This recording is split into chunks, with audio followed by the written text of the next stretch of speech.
Hello, students. Welcome to an academy. I hope you are doing good and you are happy. So, we are on the day 11 of our discussion that is studying the most important 456 topics for the prelims 2026. And I'm very happy for the support that you are showing in the playlist. I think there are a good number of students who are actually watching all the episodes we are uploading. A big thanks and a big congrats both at the same time I wish to convey to you, because this is something that out of our research we have devised and you will get some return out of it. That's 100% sure.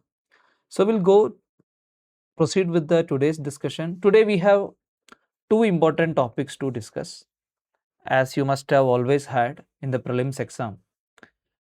Fundamental rights we have already studied. Now, today we will be seeing the fundamental duties as well as the DPSPs.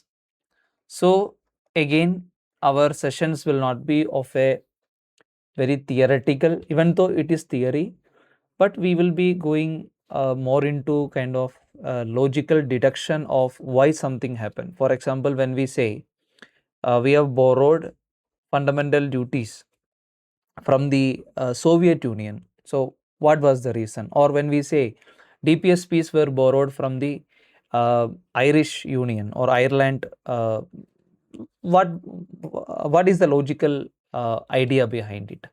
What made us to go behind it? What made us to get influenced out of it? So, likewise, we will try our level best to have the conceptual understanding for all these topics we are going to discuss today. Now, yes, we are moving towards the first topic, that is the fundamental duties. So, fundamental duties comes under the part 4A of our constitution and 51A of article.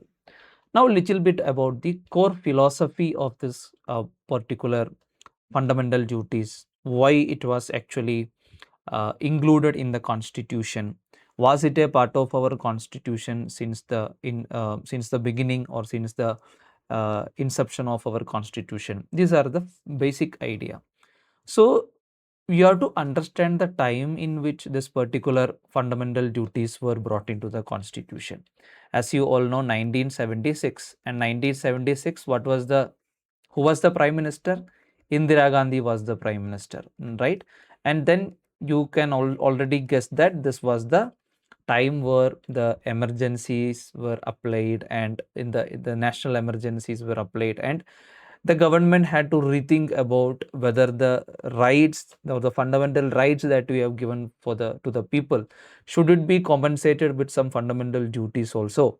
So the government, Indira Gandhi government, appointed a committee which is known as the Swaran Singh Committee.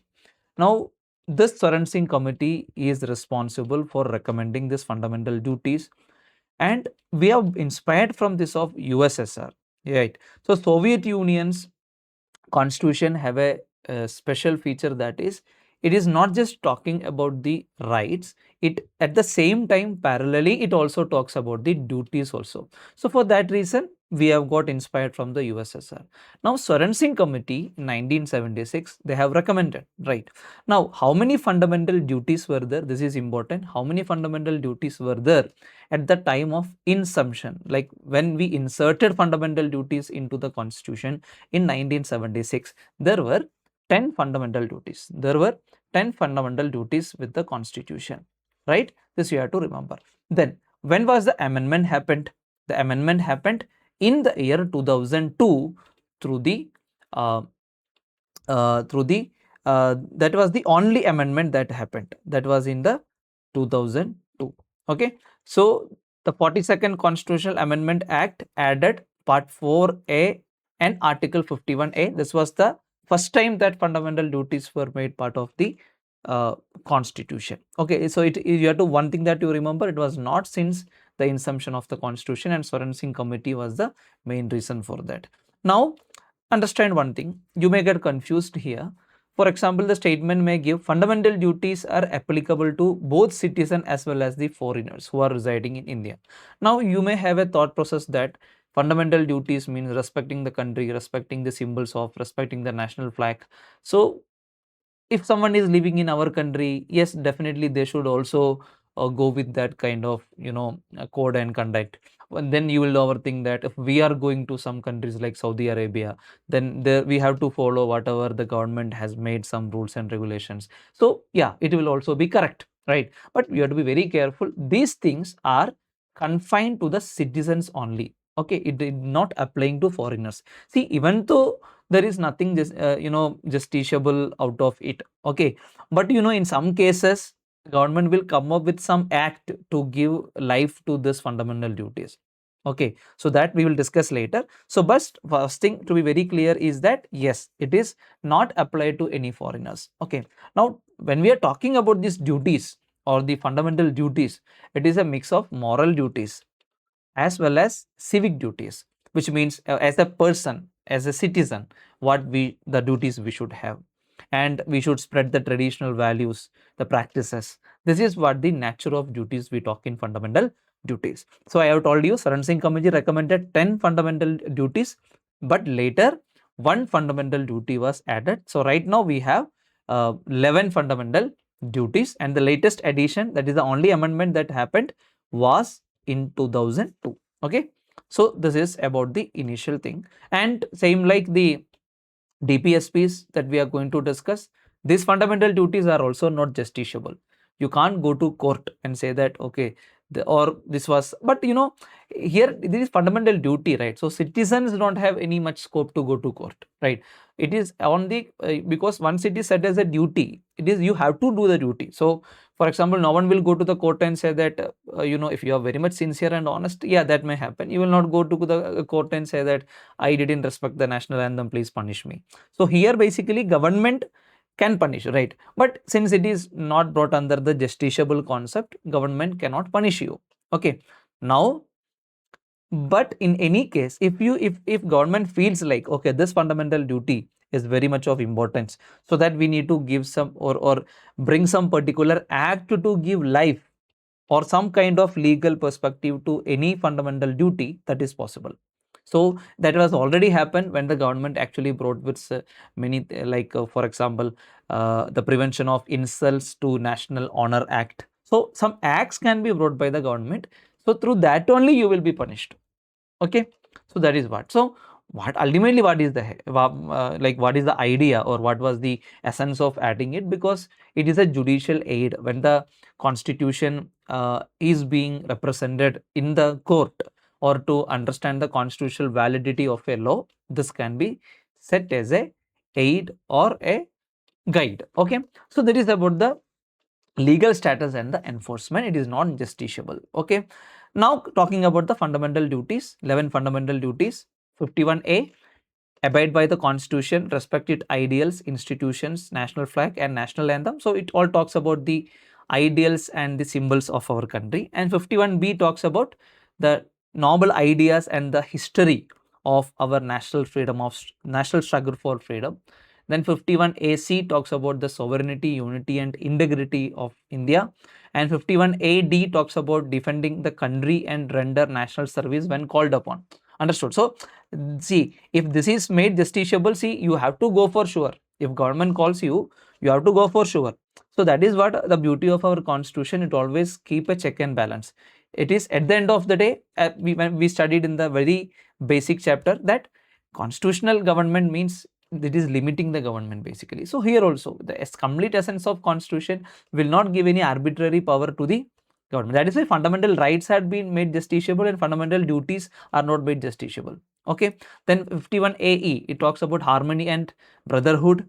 And also see this wonderful thing you can write. I don't know many aspirants why they are actually not in the prelims, but when you talk about women empowerment, when you talk about anything that degrade the dignity of the women, even our fundamental duty itself says in 51AE, it says about, even when they talk about the fraternity perspective, it also says renounce practices derogatory to the dignity of women. But when I go through the papers of the student, they rarely write it. They write many acts, everything brought for the women's security, but you can start with this, because even the fundamental duty also says about this particular thing, that they use the word dignity of the women, dignity of the women. So it is not just about raping or harassing, but it means a lot. It's a wider term, dignity of women, right?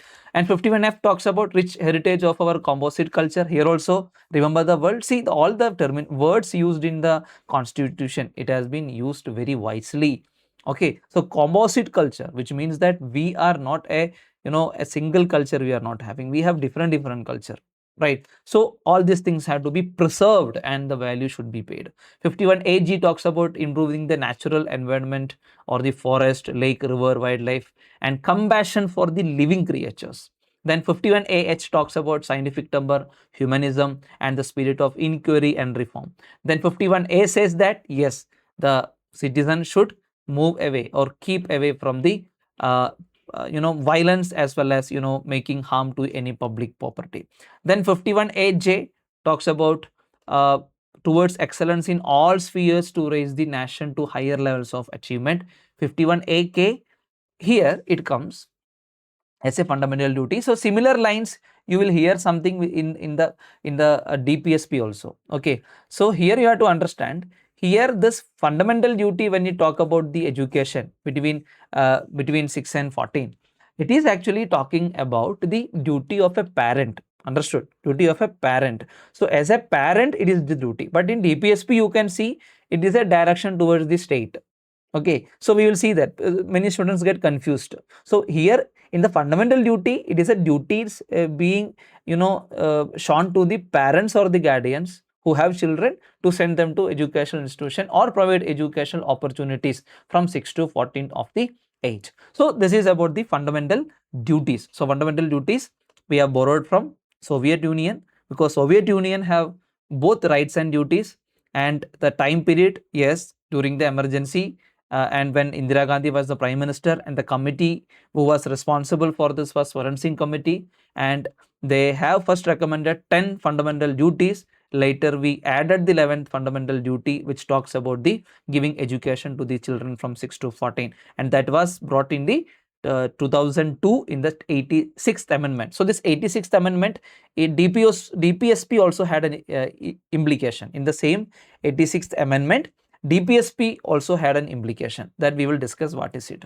Okay, and now we'll go to the DPSP. So DPSP we have borrowed from Irish constitution. The reason for that, Irish is having also DPSP, but it is not directive principles of state policy. In Irish it was directive principle of social policy. Okay, so our DPSP, that is directive principles of state policy, we have inspired from the directive principles of social policy of Ireland, and Ambedkar called it as a novel feature of the constitution. Now, as you know, this is something that gives some directions, right? So it gives direction to state. So who or what all comprises of state here? Similar, like in the fundamental right, we have defined state. The same state applies here also. Okay, so there we said that state means union, state, local authority. Even if any private entity which is doing the function of any public function, that also comes under the state. So, and here also the same state is applicable. All whatever is said is to the same state as defined in the Article 12 also. And now in the Indian context, we have also influenced this from the instrument of instructions which was there in the Government of India Act of 1935. Very important. Okay, Government of India Act of 1935. Then what actually this DPSP makes sure? It is making sure that when fundamental rights is giving political democracy, but DPSP is more of a wider. It is not only just giving one dimension of the democratic right. It is giving economic, social, political, as well as the modern welfare state also. Now, this is non-justiciable. Now, you may think that, okay, this is something that state has to do, right? Means the government has to do. Then why the constitutional framers didn't give it a justiciable angle to it? See the time. So that time of 1950s, our country was not resource sufficient. So there is no meaning that you are bringing up with the DPSPs, and if you make it justiciable, every time citizens and government has to go to the court, and court will also be flooded, because even though these are the ideal, because the directions or the way in which you have to lead the country, but for the resources were also should be there. But at that point of time, it was not there in 1950. That is why the one logic that it was not made justiciable. Okay. Now, under Article 3017, what is the exact idea of DPSP? This should be made as a fundamental principles while making any laws. Okay. Now, talking about the DPSP, this is what the Article 37, you can see what is just a put a image. Okay. Now, let's take Article 36. Yes, defines the state, same as the Article 12, what we saw in the fundamental right. Now, Article 37 says, declares principles are fundamental in governance but not enforceable. Okay, so you cannot go to the court and say that this DPSP, which was said in the constitution, I can't experience it or I am denied out of it. You can't go. Article 38 says that social order to promote the welfare of the people. So all this thing you can see, it is kind of a, we are telling someone, do this, do this, do this. Got it? But fundamental right, if you say, it was actually restricting the state to a larger extent in encroaching into the sphere of the citizen. Okay. And in 32(2) later it was brought. Okay. Because see, in the entire DPSP, we said in fundamental duties, only one amendment happened. But in DPSP, 4 amendments happened. Be very clear, because in the last many years, this is being asked. How many amendments happened to this thing? How many amendments happened to preamble? These questions are asked. So DPSP also had 4 amendments. Okay, 42nd, 44th, 86th, 97th amendments are related to the, and the latest amendment to DPSP is that of the promotion of the cooperative society. Okay, then 39A, this was the one which brought under the 42nd amendment. Listen here, this 39A, which is justice and free legal aid for the poor. This was brought under the 42nd amendment. And Article 40, organization of village panchayat. Article 41, in cases of unemployment, if citizens are unemployment or old age, then these people should be given some opportunity to work, or public assistance must be given. Article 42 talks about human conditions of work and maternity relief. Article 43 talks about living wage and standard of life for workers. And Article 43A, that was brought under the 42nd amendment. 42nd amendment. Okay, which is talking about the participation of workers in the management of industries.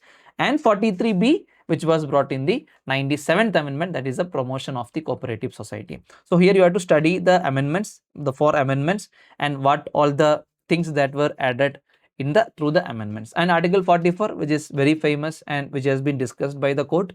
Even recently also Supreme Court said that it is high time that Uniform Civil Code is coming to the implementation.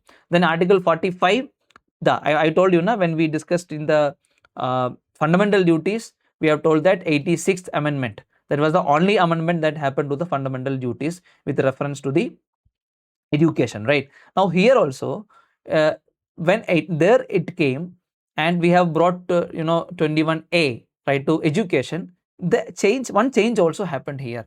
Okay, so when 86th amendment, through 86th amendment, this become more of a, Article 45 become more of a childhood care and education.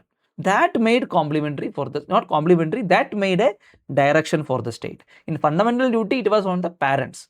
Okay, but here it is on the state. We are telling that, okay, take more care on the childhood education. You should devise some mechanism for that. And Article 46 talks about the promotion of educational economic interest of SC, ST and weaker section. Article 47 talks about nutrition, standard of living, improving public health. Article 48 talks about agriculture and animal husbandry. And Article 48, that was brought under the 42nd amendment. Okay, that was monuments, environment, forest and wildlife. Then Article 49, monuments and places of national importance. Article 50, separation of judiciary from the executive. And Article 51, international peace and security. Now, I told, yes, 4 amendments happened to the DPSPs. So 42nd amendment, it added Article 39, 39A, 43A, 48A. 44th amendment, 1978, This you have to study because amendments, this has become a, a theme for the question paper setter, asking how many amendments have happened. Then 86th amendment, that is very important because the same amendment had implication on the fundamental duties also, which actually changed the article 45, which means that education for ages 6 to 14 became a fundamental right.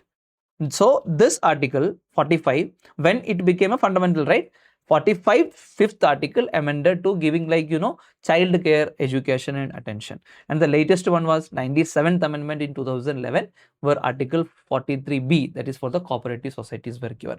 Now see, similar like the DPSPs, there are some directives which are given for the state, but which are not part of the DPSP as such. You cannot see in those articles, but these are also directives. So we call it as directives outside the part 4. So one is under article 335, that is talking about the in the government services how we should represent the SC and ST.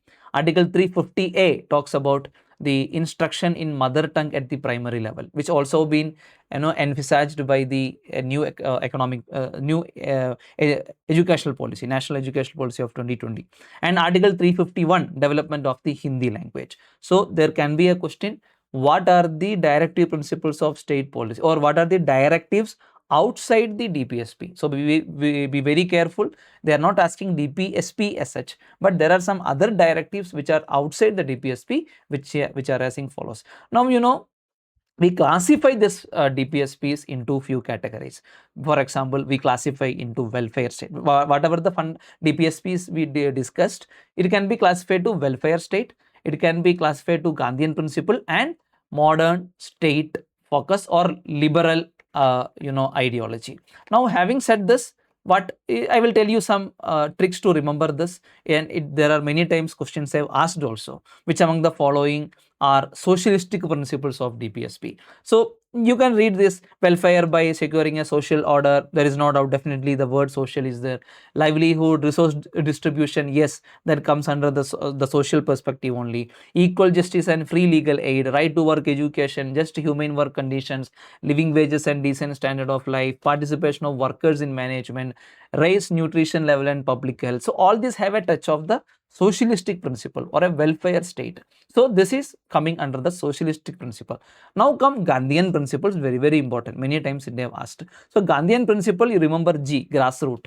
Almost every Gandhian principles have a grassroots implications. For example, prohibition of intoxicating drinks and drugs. So normally, these kind of intoxicating drinks and drugs, mostly people without a common awareness, and you can see in many rural area, many people attempt to lose their life because of having some intoxicating drinks and other fake liquors.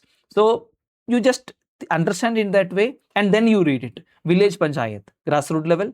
Cottage industry, grassroots level. Cooperative society, grassroots level. SC, ST and weaker sections, grassroots level. Intoxicating drinks and drugs, grassroots level. Slaughter of cows, calves and milch cattle, grassroots level. So you just study that. This is most important Gandhian principles. And then comes the modern state focus, or you call it as a liberal focus. Uniform civil code, that's the liberal concept, right?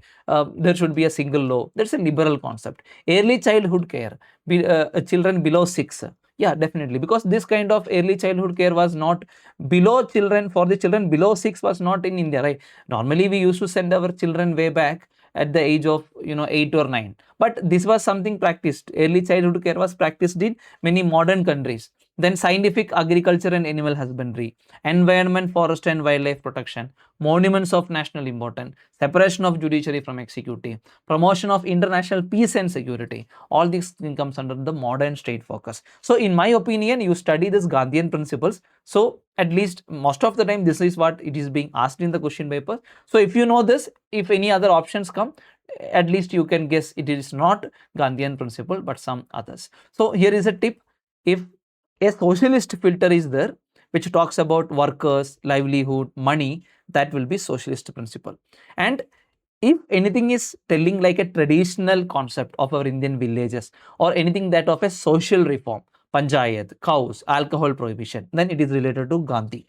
And if you want to identify whether it is a liberal thing, it will sound like a modern scientific administration, then it will be liberal intellectual.